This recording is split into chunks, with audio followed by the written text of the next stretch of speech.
সুপ্রিয় দর্শক শ্রোতা, WHR টিভি থেকে আপনাদেরকে স্বাগত জানাচ্ছি। আমরা এই মুহূর্তে বায়তুল মোকাররমের সামনে, যেখানে জনসমাগম প্রচুর।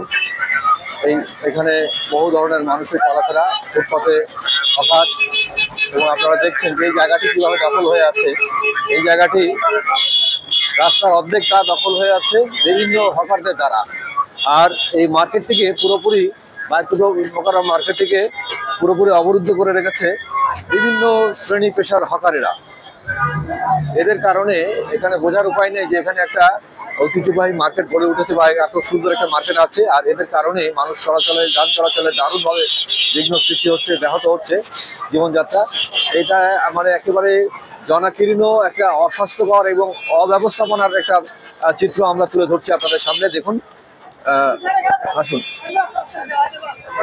এখানে ইফতারের আগে বিভিন্ন ধরনের অস্বাস্থ্যকর পানীয় বিক্রি হচ্ছে, যেগুলো শরীরের জন্য মারাত্মক ক্ষতিকারক।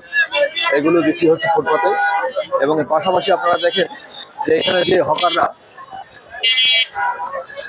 এই রাস্তাটি আপনাদেরকে দেখাতে চাই। এই রাস্তাটি দেখেন, এই রাস্তাটির ডাইনে একদম শেষ পর্যন্ত শুধু হকারদের ভরা, এবং অবৈধ ভাবে এদেরকে মানে এখানে ব্যবস্থা করা হয়েছে। এরা এখানে ব্যবসা বাণিজ্য করছে, কোটি কোটি টাকার সরকারি রাজস্ব পাঠিয়ে দিচ্ছে।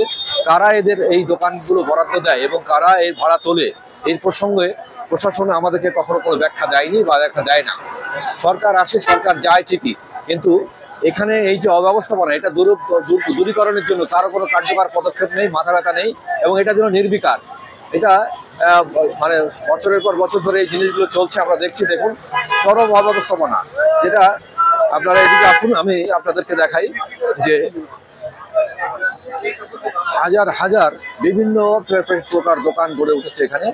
এখানে গার্মেন্টসের, বিভিন্ন খাদ্যের পণ্যের, বিভিন্ন প্রকার পণ্য। কিন্তু এটা এই হকারদের জন্য নির্দিষ্ট হকার্স মার্কেট বা হকার্স এরিয়া থাকলে এই যানজট মুক্ত থাকতে পারতো রাস্তাটা, মানুষ স্বাভাবিকভাবে চলাচল করতে পারতো, এবং এই যে ঝুঁকিপূর্ণ অস্বাস্থ্যকর পরিবেশ এটা গড়ে উঠতো না।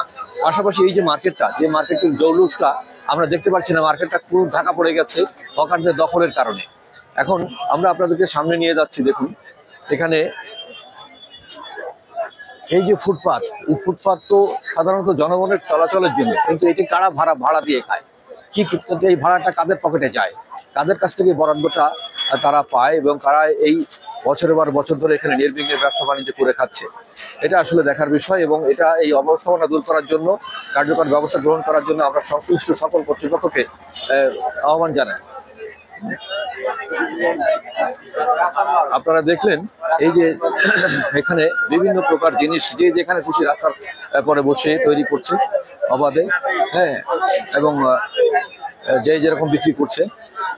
এই যে ভাই ব্যাগ বিক্রি করছে, ব্যাগের দাম কোনটা কত? এগুলো কত করে ভাই?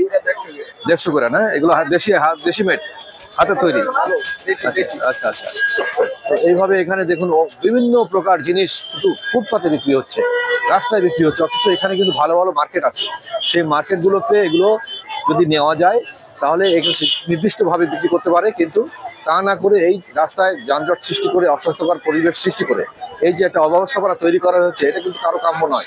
আমরা চাই যে এটার একটা সুস্থ ব্যবস্থাপনা হোক, হকারদের জন্য নির্দিষ্ট একটা জায়গা তৈরি হোক, সেখানে যে তারা নিশ্চিন্তে ব্যবসা বাণিজ্য করুক। আর যারা ভালো ভালো দোকানপাট করেছেন তাদের দোকানগুলো যেন ফোকাসে আসে, সেই প্রত্যাশা করছি। সবার শুভকামনা।